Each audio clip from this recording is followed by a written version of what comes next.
اللہم صلی علی محمد و آل محمد۔ یہ سامنے یلو کلر کا جو بلڈنگ ہے یلو کلر کی، اس جگہ پہ ابھی لائبریری، یہی گھر تھا جہاں جناب رسول خدا صلی اللہ علیہ وآلہ وسلم کی ولادت و شہادت ہوئی تھی اسی جگہ پر، اور یہ اس کے ساتھ ہی برابر میں کوہ ابو قبیس ہے کہ جس پر سعودی کے بادشاہ کا محل بنا ہوا ہے۔ بس یہ چھوٹا سا ٹکڑا انہوں نے چھوڑ دیا ہے، یہ والا، اور کہتے ہیں کہ ان ہی کے ساتھ یہ جناب رسول خدا کا جو گھر ہے اور یہ پہاڑ، اس کے ساتھ ہی جو سامنے پہاڑیاں بنی ہوئی ہیں اسی جگہ پر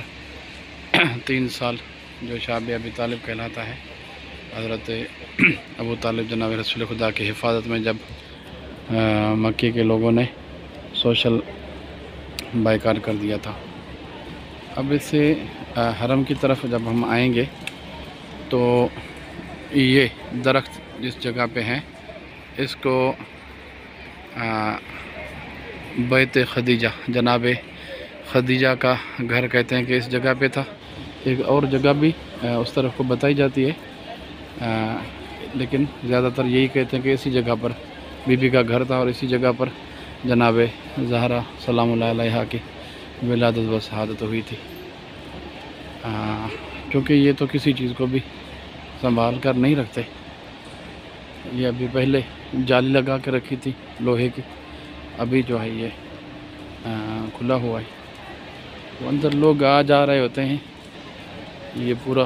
یہ دیوار جو ہے درخت، یہ بی بی کا کہتے ہیں کہ اس جگہ پر گھر ہوا کرتا تھا،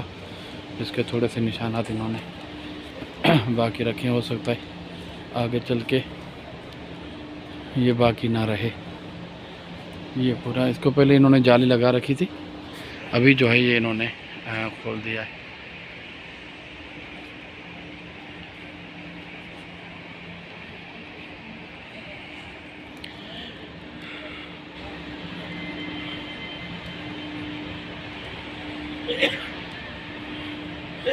یہ حرم ہے، یہ حرم کی سائڈ سے یہ سامنے جو کھمبا ہے اس کے ساتھ جتنے واش روم بنے ہوئے کہتے ہیں اسی جگہ پر ابو جہل ملعون کا گھر تھا، اور ابو سفیان کا بھی ابھی اسی جگہ پر انہوں نے واش روم تعمیر کر دیے ہیں۔ یہ چھت ہے، اس کے نیچے واش روم ہے، یہ جہاں لوگ بیٹھے ہوئے ہیں اس کے نیچے یہ سارے واش روم ہیں۔ یہ پوری جتنی چھت بنی ہوئی ہے اس کے نیچے واش روم ہے۔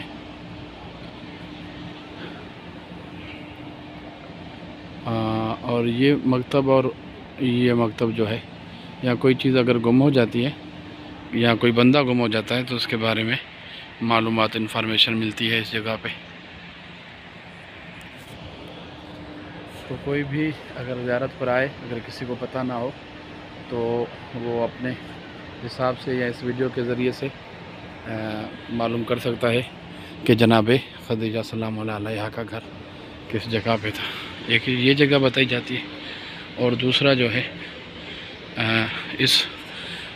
مینار کے ساتھ اس جگہ بتائی جاتی ہے۔